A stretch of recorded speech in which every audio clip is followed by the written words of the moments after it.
So, Radhe Radhe everyone. So, we'll continue our studies on Bhagavad Gita chapter 6, Dhyan Yoga. So, today we'll be covering the verse 6.43 to 6.45. Before that, let's do the invocation. Gurur Brahma, Gurur Vishnu, Gurur Devo Maheshwaraha, Guru Sakshat Parabrahma, Tasmai Shri Guruve Namaha. Vasudeva Sutam Devam Kamsachanuramardanam Devaki Paramanandam Krishnam Vande Jagadgurum Krishnam Vande Jagadgurum. All right. So, because the next three verses that we are going to cover, 6.43 to 45, is related to the previous conversation. I'm just, putting everything together. So, in the first three, from 6.37 to 39, Arjun, after discussing in length about the Gyan Marg and about the how a yogi, progresses, um, Arjun has this doubt that what happens to this yogi who fails to attain perfection despite faith and all efforts. And then he compares that yogi who fails, who's fallen, to a broken cloud who has no standing in any realm. He has not made himself, into anything in either material world, nor he has been able to become successful spiritually. So he's saying that, that is the state of the fallen yogi. And then he's saying that, he pleads to Krishna that only he can resolve this doubt, that what happens to such a yogi. So Krishna then starts answering. And then he says from 6.440 to 42 that we've already covered, that no sincere effort is ever lost, and that all your spiritual efforts are carried forward to future lives. So what is like spiritual efforts means you're trying to know yourself, you're trying to know God, which is not something that you can experience through your five senses, but you are still you're putting some effort into that direction. So he's saying that whatever effort you are putting, it is never lost, and such a yogi is never destroyed. Then he further says that this person who is, trying to attain this union with God, which is yoga, he's reborn either in a prosperous family or in a spiritual family, depending on their past tendencies. So they can have material tendencies, they can have spiritual tendencies, where they want to know themselves. So that yogi is born into these two types of family situations, and then he realigns this rebirth. When he's born again, it realigns with that person's inner purity and effort. So whatever their level of inner purity is there, in both the material and spiritual, accordingly the birth, their parents or whoever, whichever family they are being born into, they will have. And then he says that if you have higher inner purity, then you are an advanced yogi. And such an advanced yogi is actually born in a family of wise, enlightened beings, basically. And they quickly resume their path because they are already advanced. So they progress from where they left off. So this is what we have discussed from 6.37 to 42. So let's do the, yes, Sandhya. Yeah, so actually one thing which I forgot to mention last time, and like now that you reminded us of this message from Krishna, I just wanted to share this. Like sometimes we come across people who we feel are like uh, not probably externally so spiritual in terms of their activity, but they are really enjoying the material goods that are present around us. And we tend to think that like they are not even connected to God. We don't know what was their journey like, but at least in present, um, why is their situation so prosperous? Sometimes some people tend to think like that, right?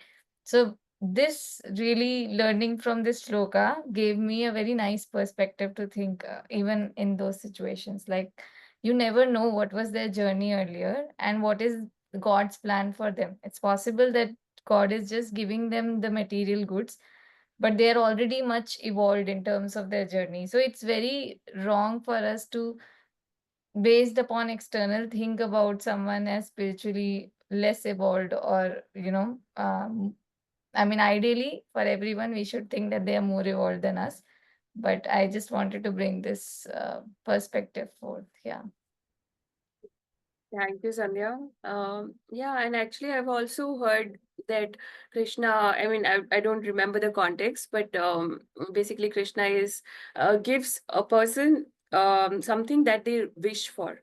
So, whatever they wish for, they get that. So, basically, people who are more enjoying the material things, he gives them more into that. And now, with that material thing, what they do, whether they go down or up in their tendencies and their journey is on, on them. Yeah, but So yeah, I mean, just one thing to mention, like this was still a little newer perspective for me, because it was more like there was a person who in the past life was genuinely striving to get God. But because of little bit desire which was left, and they got a little bit deviated from the path, they got a rebirth. But God made sure that whatever desire you had, I am giving you excess of that. So you realize that that is not ultimate happiness, and what you really need is me. So this, like, Krishna has amazing ways to teach us the lesson and bring him back to us, which was like amazing, right? Like, yes, so so and, probably in the next few verses you will cover that. You will learn about that. So yeah. All right. So let me read the shlokas, and then whoever want to volunteer they can. So 6.43 says. तत्र तं बुद्धिसंयोगं लभते पौर्वदेहिकं यतते च ततो भूयः संसिद्धौ कुरु नन्दन. So the translation is, there he regains the knowledge acquired in the previous body and strives more than ever for perfection, O joy of the Kurus. So anybody interested in reading? Yes, Sandhya. तत्र तं बुद्धिसंयोगं लभते पौर्वदैहिकं यतते च ततो भूयः संसिद्धौ कुरु नन्दन. Thank you, Sandhya. Okay, so what is the explanation? So Krishna is actually continuing this thing from the this verse from the previous. So previously he says that who's a more advanced yogi, they are born in a family of wise yogis, right? This spiritually enlightened. So he's continuing, and he's talking about such yogis. So that once they are born in such families of enlightened beings or who are very highly, advanced spiritually, such rebirth in such rebirth they regain the knowledge acquired in the previous body and strives more than ever for perfection, O joy of the Kurus. So here Krishna is actually describing the yogi who had practiced spiritual disciplines in the past life and has developed deep detachment. That is why he is more advanced than others. So such a soul is actually not born in any random household, but in a family of enlightened beings where the environment naturally supports their higher realization, and they are not, because they have such dispassion and detachment, they are not drawn to any worldly pleasures or rituals, and they, from their birth itself, they feel this inwardly pull, and they are spiritually awake. So the example is Shankaracharya, right? You can say that he was already interested in the Vedas. You can say Ashtavakra. He was, trying to even correct his father from the womb itself, because of which he got the curse. You become the twisted in your eight folds in your body. So so, such things. So they are, from the birth itself, they feel this inwardly, full, the pull. They are spiritually awake and they are actually fulfilled. So that's what, like, probably they are not looking for any material things outside. They are like, only interested in reaching their goals. So they may show no interest in material goals, yet are effortlessly absorbed in devotion, meditation, or divine knowledge. So whichever mark they have taken, bhakti mark or gyan mark, or whichever meditation, dhyan mark. So they will actually, they will get effortlessly, they will go into that such marg, and even without formal instructions. And this reawakening is not due to any new learning, but this buddhi samyogam, which is they have got, they have acquired the wisdom that they have acquired from the previous birth into this birth. There's a merge of intellect that has happened in them. So their past life efforts, they carries forward as a natural flow in the present without needing an external guidance. They continue the path towards liberation, more focused than before. So this is what, in a gist, this verse talks about. And then I have compiled these key teachings that are from all of these four authors. So first is Buddhi Samyogam, that I've already explained. That is that, the awakening, which is the reunion with the refined intellect of past lives. So uh, that happens in such beings.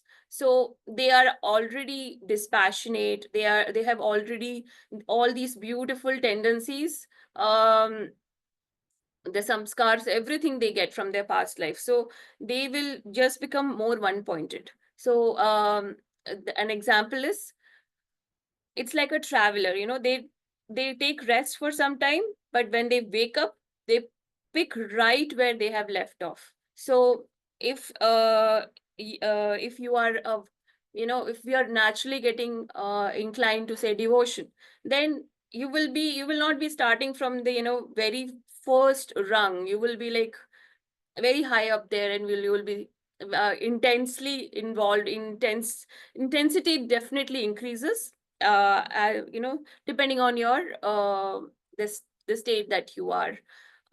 So like that, so the soul does not start over. It resumes with clarity and strength in their new life. And then the past life wisdom resurfaces, which is the yogi regains the spiritual tendencies, and the samskars, everything comes back. Even without conscious memory, these impressions shape their interests, choices, and directions in life. So even if the people around them might be in a completely different way, their choices may be different. But in this case, because they are born in a spiritual family, even their nature, they all that also supports them. So such a person may show detachment, devotion, or longing for truth from early childhood, and their inner compass naturally points towards the path of God. And then rebirth in a yogic environment. So he says that such a birth is very rare, which is a person is being born in the family of enlightened beings, and this sacred environment actually nurtures the latent tendencies. So whatever tendencies are there, it will actually help you to grow it more. And you already have the it offers both nature. From your parents you get some these tendencies, and then you have a supportive family or your environment. um, so such people are born in such environment which helps them. And this verse also talks about the advantage of a head start, because this natural inclination, they are carried across different births, right? So they instinctively understands what others may need years to grasp, because they've already studied these concepts or already have experienced so many things, that it's very easy for them to understand anything. So that will give them a head start, and also the people around them will be supporting them. So they don't need any external preaching. They don't need any gurus or anyone. They will be to start from the beginning, and they gravitate towards satsang, scriptures, and practices even without knowing why. So then they say that they strive harder, because they understand, the futility of all these material life, and they strive harder than before in this new birth, and because they know that they are very close, or and they are more focused, more detached, and less distracted than the previous attempt, because they have failed, right? That's what Arjuna is asking, what happens to such people, who failed in this marg. So he's saying, because they've already seen the futility of worldly pleasures, their yearning, it becomes more intense, they are more focused, more detached, and less distracted, and they don't want to fail. So this rebirth gives them strength to strive with great determination, because of the environment also that helps them. And no desire for worldly pleasures, so their heart is fulfilled by inner richness. Because see, what inner richness means, everything that we do is for this happiness, the joy, that we get, the peace and all. But they understand that whatever experiences a person is getting, through five senses, whatever we see, hear, smell, taste, touch, everything is actually basically happening, the experience is from within.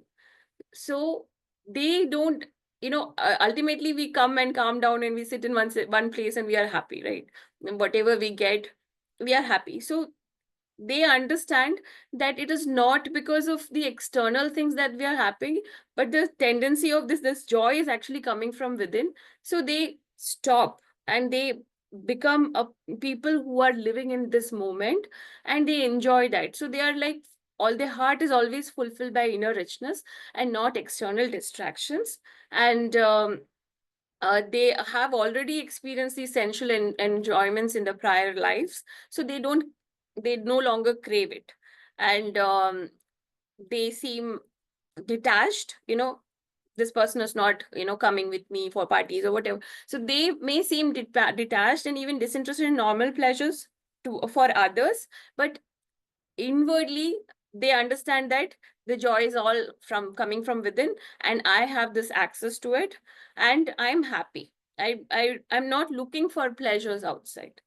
Then Sri Swami Ramsukdas ji actually differentiates that there are two types of spiritual rebirths, which is one is called Binduja and the next is called Nadaja.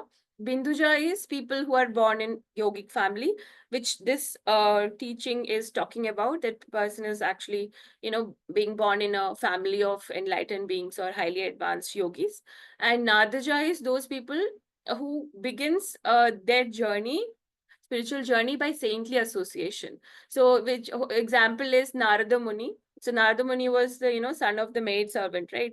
But and maid servant used to serve these people during the she was working in an ashram, and she used to serve these yogis and these ascetics who used to come to that, give them food and take care of their day-to-day needs and all that. And Narad ji got, at 5 years old, he got the association of these saints, so that is called these Nadajas. But this one talks about the Binduja, which is who are born in this yogic family, and who are someone who's already molded by past practices and reborn in the right settings. Because this grace part is also very important, to tell in this context, because God knows that this person has really put that effort. So that we will discuss in next points. So this birth is actually incredibly difficult to attain, and it is, etat durlabhataram loke, this is extremely rare. And thousands of people who walk this path, only very few actually earn such a rebirth. And it shows that it is a very sacred opportunity, and one, if a person is born, they should not wait. They don't actually, so they just go. And this is a head start for them, for a rapid spiritual growth. And here, divine justice and grace, so this is what I was talking about, that God remembers the effort. So whatever we did, we don't know what we did and why we are here and all of this, but he remembers. And all the efforts that we have taken in the previous lives, and he rewards it at the right time. And the seeker's past devotion is not lost, it becomes a divine investment. So whatever actions materially we do, we leave and go. But this investment, even one chanting, saying Ram or Krishna, everything is count, it counts. And this shows God's justice and compassion. And he says that nothing sincere ever goes in vain. And every honest effort leads to favorable rebirth and further progress. And this is one interesting point that I've come across, which is no rebirth in heaven, direct return to earthly yoga. So basically, we've heard about this bhog yonis, right? So people who die, they depending upon their karmas, they go to the upper lokas or the lower lokas. So uh, these people, they don't want to enjoy because they know that, well, the whichever lokas they are going to they're going to enjoy the fruits of the karmas, right? So here, no rebirth, they just want to focus on the path, and they will directly come to the earth and they will continue there, so they will not stop anywhere. So unlike those who die with worldly desires and go to swarg lok, this yogi is not diverted. Their longing is actually for god realization and not pleasure, so they directly return to earth, so immediate births they have. And this is unique to virakta striver, who's actually very very dispassionate and detached in their last lives, but did not finish the path. So they skip these detours in the and resume their yogic path almost immediately. And they get the sangha also, because if they are born into a spiritual family, that means the people who are coming into their life is also they get like dual effects. Not only the family, they get the company of such people also. So this satsang draws out the dormant spirituality and catalyzes rapid growth. And even a little contact with enlightened souls awakens deep impressions, especially in such predisposed seekers, because around them there will be no negativities, and we get to learn so much from them.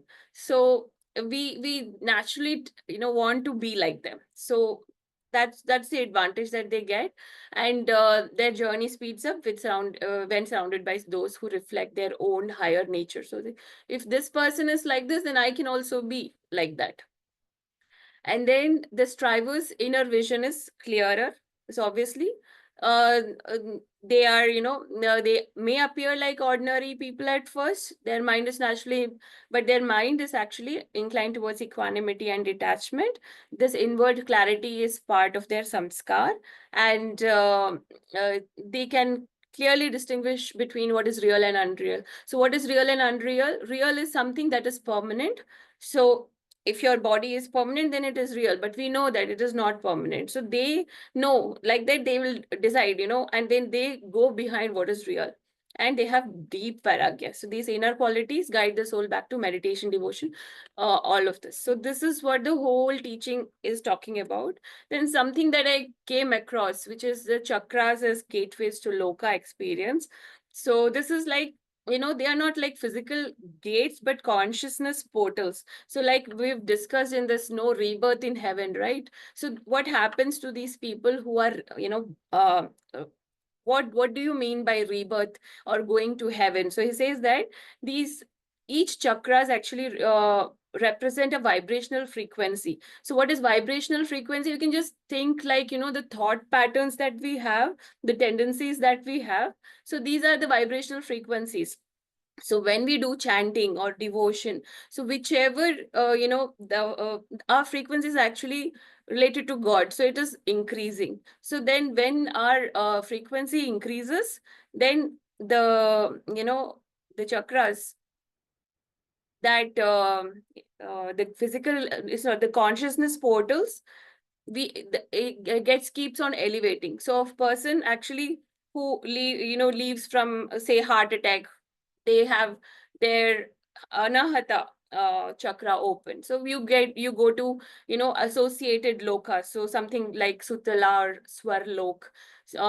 If you leave through mouth, and also this mahar lok, eyes open, jana lok. So this is what they're and these are all bhogyonis. They, you go there, you stay there for some time, and then you come back.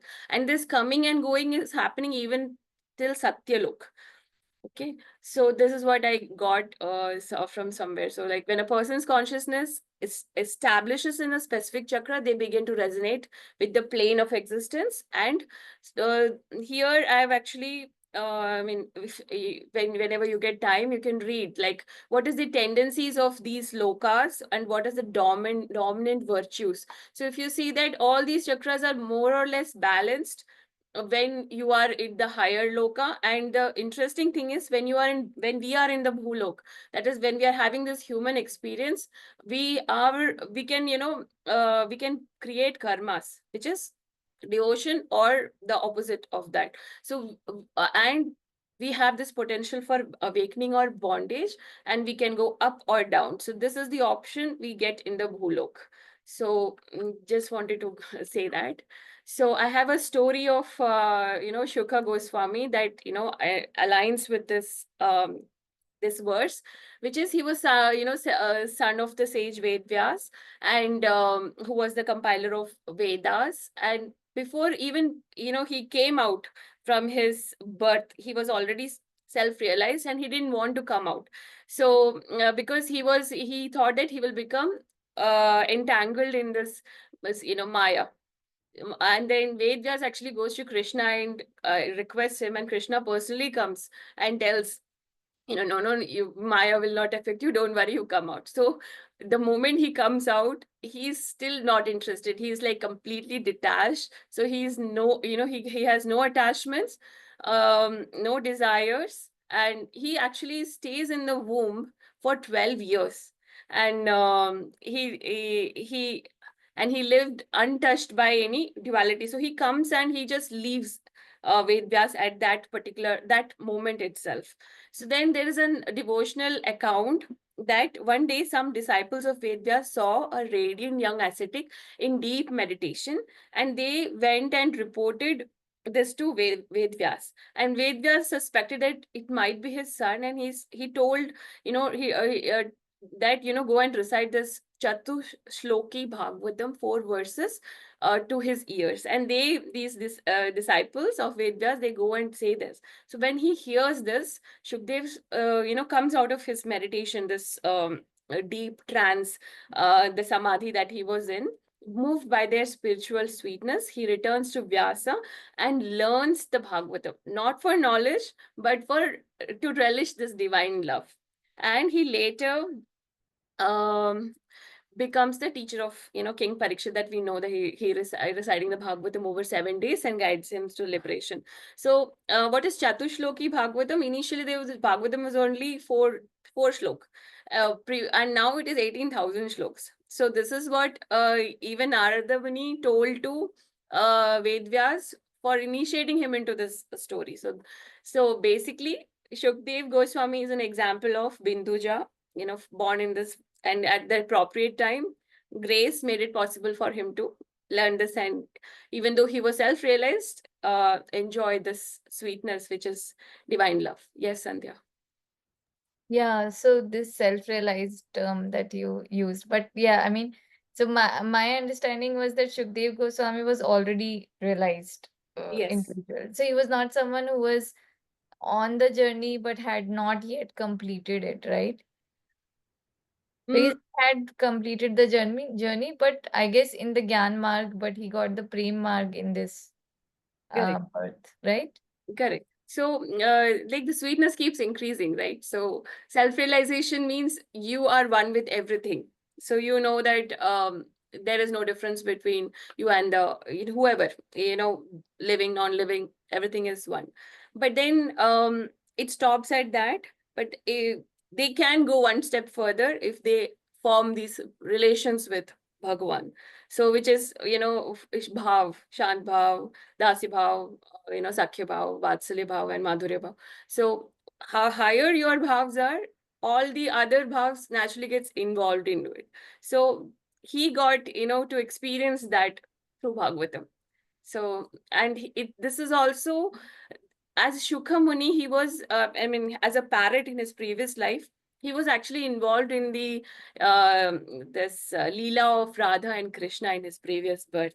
So when he heard this Chatushloki, that is what got reawakened, which is like Buddhi Samyoga, and he got I want to know what happened.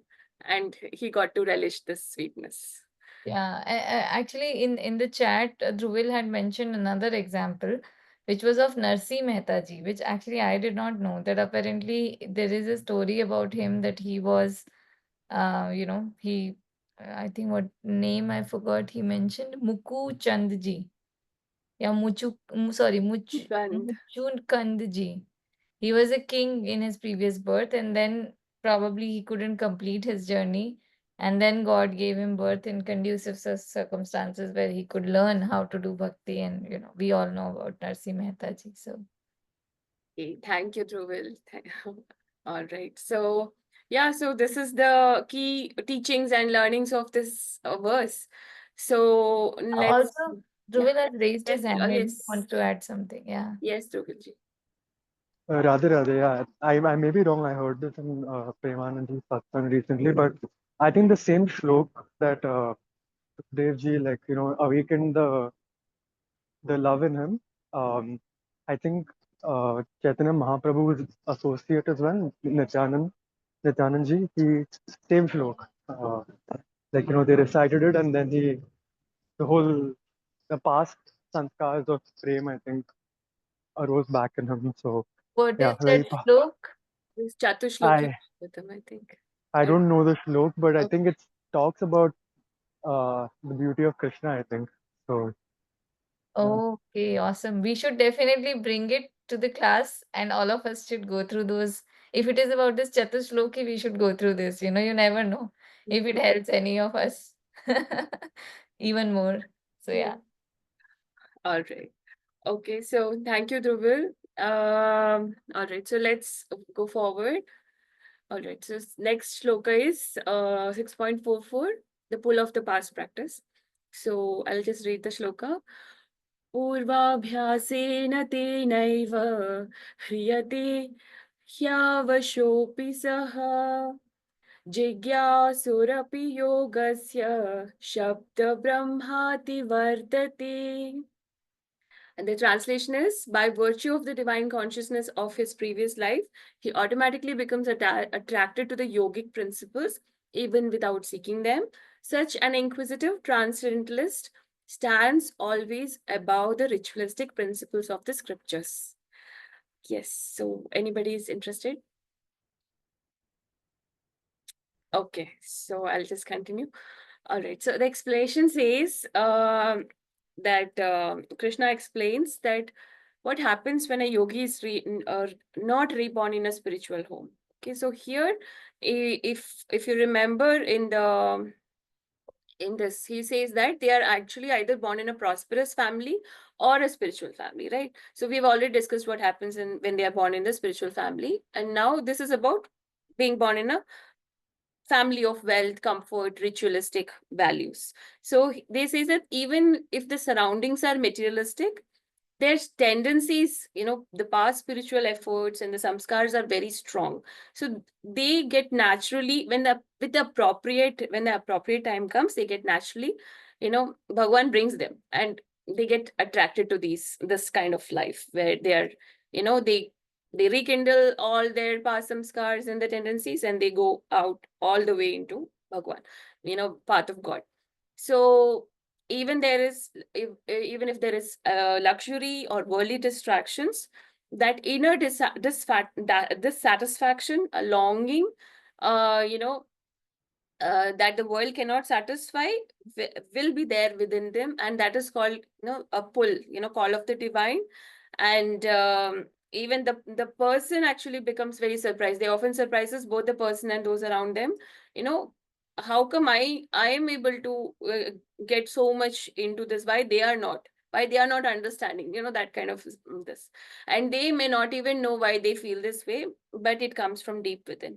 And eventually they are guided beyond surface level religious duties and rituals, and they seek a higher or more personal connection with the divine. They rediscover their path and they rise above their material goals and resume their journey towards liberation. So even Bhagwan sometimes even stops them from going to in that direction, and they turn them, and he makes them go into the divine path. So the key teachings are they are drawn by the past practice, pūrvābhyāsa. So even without trying, they are pulled towards God. This pull comes from impressions and tendencies carried from previous birth. So basically everything is same. The only difference is that from compared to the previous teaching, the only difference is their detachment is not proper, is not like very mature. So they have these worldly tendencies also. So Bhagwan is actually giving them this, like we have initially discussed, that you want to enjoy these things. Okay, go ahead, but then you will come back, and he will make those situations like that. So it acts like a silent force within, reawakening old desires for truth, devotion, and liberation. Yes, Sandhya. Just wanted to add, like there was there's another side to it, like that God doesn't want them to struggle in, just the basic needs, struggle in fulfilling the basic needs. So that's why he has given that in abundance, that you don't have to worry about that and focus on the higher spiritual needs that we have. So, that Maslow's hierarchy or something that we talk about, right? Like where if some people are struggling to meet the basic needs, it's difficult for them to think about the higher spiritual needs. Like it's said like that. So I just wanted to bring that point as well. Thank you, Sandhya. All right. So, yeah. So then, even if the environment isn't spiritual, this inner momentum still works and pushes the soul forward. So that's what pūrvābhyāsa means. And then spiritual pull amidst worldly pleasure. So the yogi may first go to heaven, but they, whichever world lokas they go, they enjoy, and then they are born in these prior, pious and prosperous family, even where these pleasures are very easily available. They may enjoy these for a little while, but then they they don't get satisfied. They want God.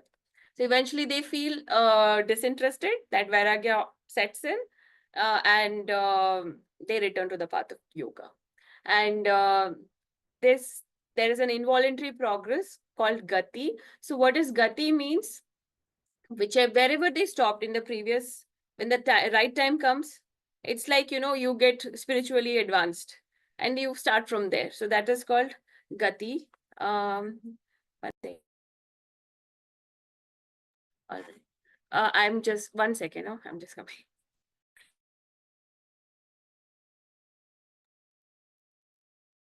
I just wanted to add something here. Like if in our families there is anyone we feel we want to turn them towards spirituality, leave it in the hands of God, because anyway we can't do anything. And this verse helps us understand that it's possible that God is giving them situations so that they will themselves realize um, at the right time that spiritual goal is the highest goal to be pursued.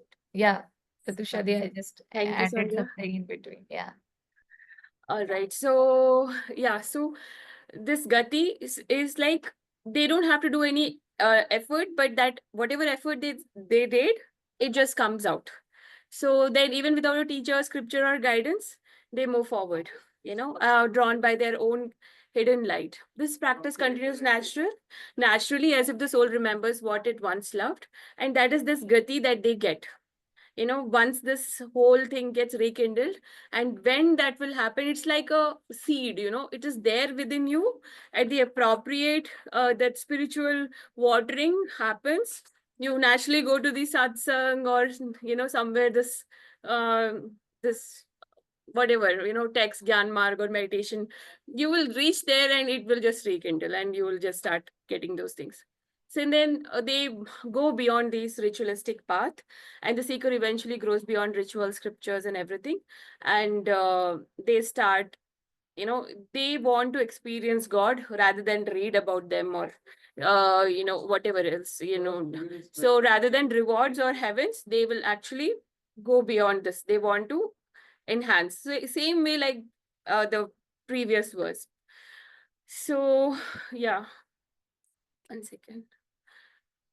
Next is, there are two types of yogis, which is one is seeker and another is striver. So what is a seeker? A seeker is who is actually who is curious about the yoga, and they still have some material desires, and they are trying to leave them, and they are in this path. But the striver is someone who already practiced in their previous janm could not reach there, they are now, so their tendencies will be more stronger than the person who's just starting, which is jigyasu. So there are these types of yogis, both fall under this category, who are born in some, materialist families, and their spiritual tendencies. So Krishna Bhagwan is actually saying that this striver, uh, they are further ahead compared to a seeker. So striver gets the advantage of the gati. And then he's saying this past effort is more real than the present desire. And yeah, so they will they understand that, attachment to enjoyment is temporary and illusionary, and while spiritual inclination is lasting and real. And even if, same thing, they are surrounded by temptations, their spiritual pull is more stronger. Hence, without even, putting additional efforts, they are helplessly drawn to the divine. And yeah, next is God responds to sincere aim and not outer success. So Bhagwan is always looking for your inner longing. What do you really want to do? And he will actually give what you want. So if in this janm you want to not go to the spiritual area, but into this, then okay, fine, you go there. But somewhere he will play his tricks also, and you come back. So even if the yogi hasn't yet perfected their practice, God sees their intention. It's because he knows the whole picture from where we are coming, even though we have forgotten everything. So he looks at your heart's desire, and that is what matters to him. And this divine grace makes the yogi continue without failing. And again, Srila Prabhupada ji actually points out to the story of Haridas Thakur as proof of that, deep devotion. So I'll just quickly tell the two stories, and we'll stop today, and we'll probably take the next sessions to the remaining ones. So this story is about, Haridas Thakur. He was born in a Muslim family, and he was chanting, Hare Krishna Mahamantra 300,000 times daily. That was his count. And he had no formal training in scriptures, rituals, or Vedic customs. He simply began to chant with love and faith. Over time, over time, he became renowned for this intense spiritual practice. And wherever he was, he stays, he was always absorbed in divine remembrance. Despite this devotion, he was often ridiculed by religious scholars and priests because of his birth and lack of formal quality, because they were thinking that, they know better. But what was in his heart was pure love for God. So once a local, or ruler, the king of that area, who was actually Muslim, he ordered that, he actually called him and said, you cannot say like that. You are a Muslim. You cannot say Mahamantra, Hare Krishna Mahamantra. You cannot say. But he kept on chanting, and he was ordered to be beaten in 22 marketplaces and dragged them. But he kept on chanting with a peaceful smile, and um, he actually forgave the tormentors, and prayed for their well-being. And this, recognizing his exalted devotion, he was named Haridas as Namacharya by Sri Chaitanya Mahaprabhu. And he says that no one was dearer to him than Haridasa, because Sri Chaitanya Mahaprabhu is the reincarnation of Krishna and Radha together. So in the Radha Bhav. So Haridasa lived his entire life in deep yogic absorption, not through scripture. So these people, they go beyond scriptures. That's what the basic idea covered here is. And not through scripture, penance, or rituals, but through the simple direct path of bhakti yoga. He lived his entire life, and in his final moment, he placed the feet of Chaitanya Mahaprabhu on his heart and passed away while chanting Krishna's name. So this is how they get realized and they leave, So that's what he's saying, that even if you're not born in these circumstances, somewhere or the other you will have these tendencies, and they will bring you back to the track. So I have one more story actually, which is about Nachiketa, which is probably he was actually the son of sage Vajrashrava, but he was more materialist. So he wanted things, and so to gain spiritual merits, he was giving old and unworthy cows as offering. And Nachiketa, who was a young boy, he notices this insincerity in his father's actions and asks him, to whom will you give me? You are giving these things and you're not supposed to do this, and you're not doing the correct things. So he says, the father wants that, if you question me like this, I will give you away. So he's like, okay, then who are you going to give me to? Then he says that I'll give you to the god of death. I'll give you to the Yama. So then he said, oh, you have said that, now I know that you are not going to do that, so I will do it. So he decides to, he willingly goes to the abode of Yama. And when he goes, God was on duty, so he was not available there.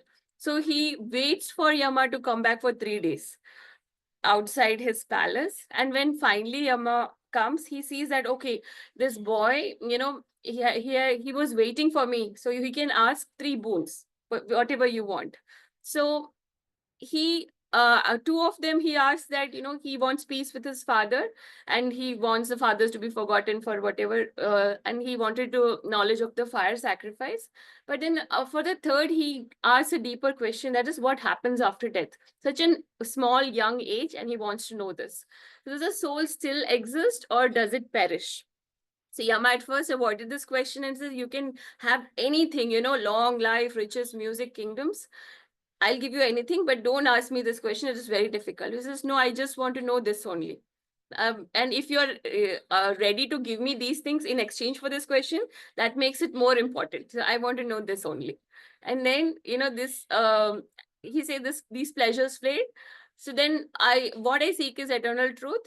And then, seeing his spiritual maturity and focus, he finally taught Nachiketa the knowledge of the, Atma Vidya. So knowledge of the eternal soul, and he's unborn, undying, and all of that. So, and this conversation is recorded in Katha Upanishad. And this tendency was awakened in him because of his father said, I'm going to give you away. Don't talk about these things. You are a child, you don't understand. So, any one small thing can trigger, and your spiritual journey will start. So yeah, for this, I think I'll cover the others in the next section probably. So thank you so much, Radhe Radhe. Wonderful. Thank you so much, Chatushadi. Um, I also had like a little story about Haridas ji, but I think some other time. Today, let's just directly move on to our Bhakt Charit. It is Haripal ji. Um, Again, this time we are going to talk about someone who looted God, and this time, but he is a saint. So he looted Lord Krishna in the form of Dwarkadish and Rukmani ji. So I don't know, I mean, I had actually apparently heard of this story earlier from, I think, Indresh ji. But when I read this, I thought I should bring it for everyone, and it's beautiful read. So let's just continue. So Haripal was a great devotee of Lord, and he had asked his gurus, what is the simplest way to attain God? And his guru said, if you serve saints, so it's like if you can serve the devotees of God, then that is the simplest and fastest way to attain God. So that one thing he just like accepted it at his heart, and he lived his life by this principle that I have to simply serve the saints, and that is how I'm going to attain the God. So with that wisdom taken to his heart, he started doing this selfless service to saints, and he became very popular around this. So his house was a place for great devotion and saintly service. So then, of course, he was deeply immersed in this service, and he was ready to give food, money, property, whatever wealth he had, totally dedicated in the service of saints. So eventually, of course, whatever he had, it was limited and it started getting exhausted. So he had nothing left from his own wealth to be utilized for service of the saints. So what he did is what he started asking from neighbors and people around as a loan, if you can give some money so that he can serve the saints. So that was always constant. Um, so, ultimately he reached at this situation that people were also tired of lending money to him. So he, uh, but he definitely wants to continue doing what he decided to do. So he has to figure out a way, right? So now there was nothing left, right? No option left. So he decided to become a robber. But he had some rules. Like he is going to rob only those people who do not chant God's name or who are not devotees of the Lord. So people figured out a trick that if they start saying Jai Dwarkadish, Jai Siya Ram, Har Har Mahadev, then he will not rob anyone. But if someone is totally a materialist, then he will take their wealth away. He will rob them because like he feels that the money is better utilized in the service of saints than just making someone more materially attracted, right? So I think I just said whatever is mentioned here.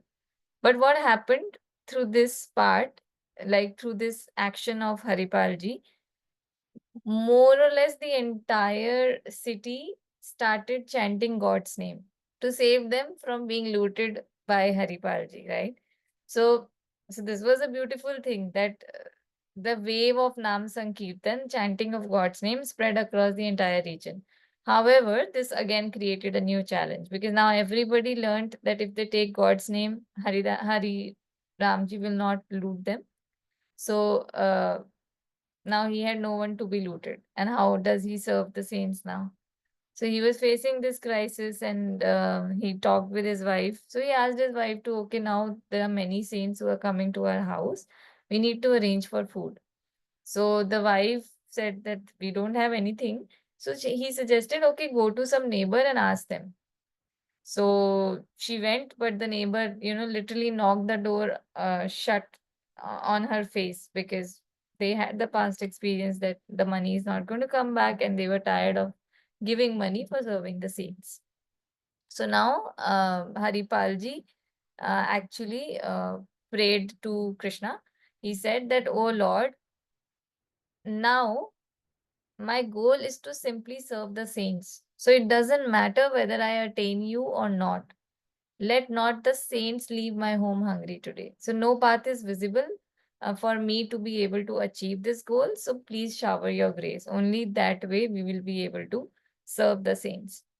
So now, of course, when with pure heart you pray to Lord, Krishna will definitely find out a way to enable what you need. So that's what happened. Dwarkadish, Lord Shri Krishna, he was seated with Rukmini ji and he just thought that Haripal has called me. So he's in distress while serving the saints. So I must immediately go and help him. So what was the trick? What did Krishna do? He adorned himself with very divine but materially uh, super rich jewels, right? Precious gems, earrings, waistband, armlets, and celestial ornaments. Now, while Rukmani ji was looking at him and she was like curious, why are you doing this, right?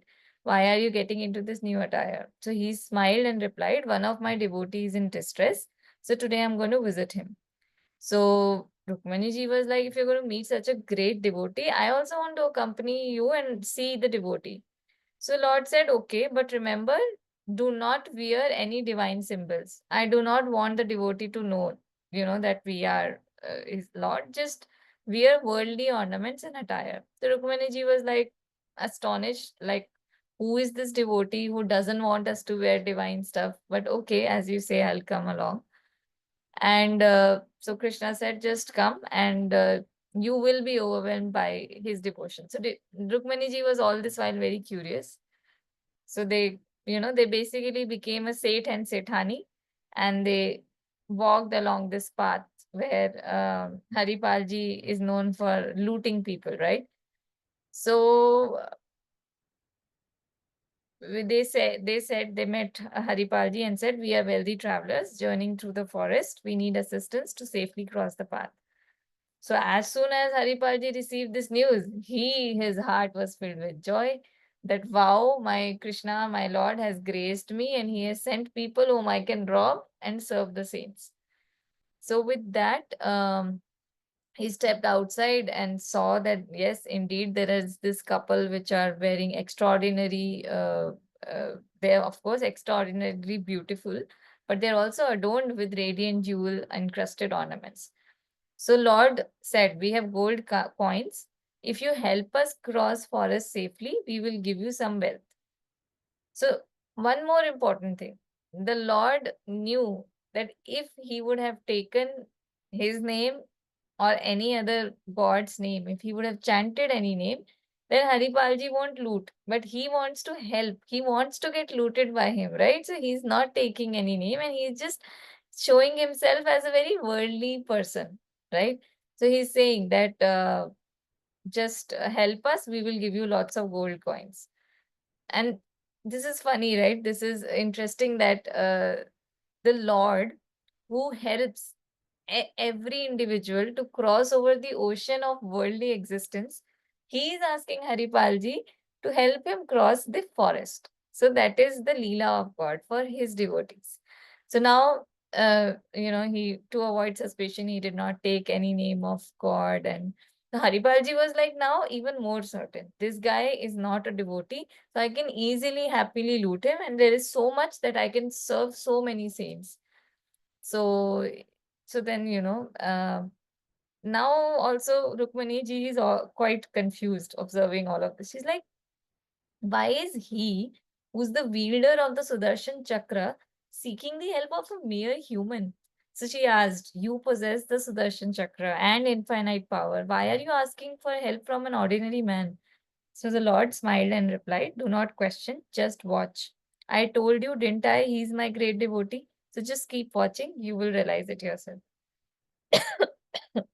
And Haripalji was looking for signs of a devotee because he did not want to root a devotee. So he's like, no mala, tick. No tilak, tick. No divine marks, tick. No chanting, tick. So all of this was not there, then okay, I can proceed further. So Haripalji, holding his spear, stepped forward and commanded, "Take off all your jewelry and give it to me." So the Lord turned to Rukmaniji and said, "Take off all your ornaments and give them to him." Rukmaniji was like, "We employed him for our protection and now he's robbing us and you're asking me to, just follow along." Lord said, "Remove your ornaments and hand them over, otherwise he'll strike us with his spear. If we stay alive, we can always buy new ornaments." So Krishna is just playing along, right? So then Rukmaniji was like, "Okay, this is what you have brought me to see. I don't understand how is he a devotee." Um, but then, so then basically Lord said that, he has given away everything for the service of saints. He has nothing left to eat today. And that is why I have come to be looted by him. And then, when Haripalji turned back, actually Lord Dwarkadhish and Rukmaniji gave the divine darshan to him. They came in their original form. And when he realized, he was like, oh my God, what big sin I was doing. I was looting my own God. So he cried, he repented, and he fell at the feet of Lord, and he said, "I've made a mistake. My harsh words, I was like, I was swearing, right? I was trying to kill you. So everything was my fault. But you know what? My home is filled with saints and we are drowning in debt. Nobody is helping to lend us any money. So that's why I couldn't understand how can I not let go these saints hungry, and hence I had opted for this." So he also gave his explanation, right? So Krishna embraced him and he said, "You are the greatest, my dearest devotee." But Haripalji said that, sorry, but I cannot accept these ornaments from you. So Krishna smiled and said, look, we have brought all of this only for the service of saints. This is not for you to fulfill your own bhog, right? This is for you to do the highest, right? Which is to serve the saints. So take these ornaments. They are from the divine body of Mahalakshmi herself. So accordingly, they will only grow, they will never diminish, and you will be able to serve thousands of saints every day. So from now onwards, your prosperity will never decrease. But again, remember the prosperity to be able to serve the saints, not for any material gains, right? So Haripalji humbly prayed to Lord, said that please don't tell this incident to anyone. Otherwise, devotees will say that while the Lord showers immense love, his devotees end up looting him only, right? So the Krishna reassured with a smile that fear not. Even if someone hears of this story, they will see you as an ideal devotee and be inspired to serve the saints instead of focusing on your faults. They will seek the path to attain me. So that is what we are all supposed to take away from the story, right? And so what happens that Haripalji actually requested that now that you're already here, we are going to make the bhog for serving the saints. Why don't you also join? And, like we first offer it to you, and then that will be like the bestest situation, right? And the Lord actually agreed. And because of Haripalji, all the saints there also got the divine darshan of Lord Krishna and Rukmini ji. So this is also the power of a devotee, that people who are getting his sang, the satsang, they get to experience, right? So the lesson from this story is essentially this, that whenever we get the opportunity to serve the saints, we should rejoice, for it is the greatest blessing of life. Serving saints undoubtedly leads to the attainment of God. So, and I would just add one more thing, like following the instruction of Guru. I think once he's told you what you need to do, just keep doing it with full faith. I mean, there is no way the success will not come. So yeah, and this has come from Premananji. So there is a beautiful video which I'll share, and as well as the article on this. And with that, we can end this. I'll stop sharing. So yeah, 4 minutes over. But yeah, with this, I'll stop the recording and see you all next weekend. Radhe Radhe.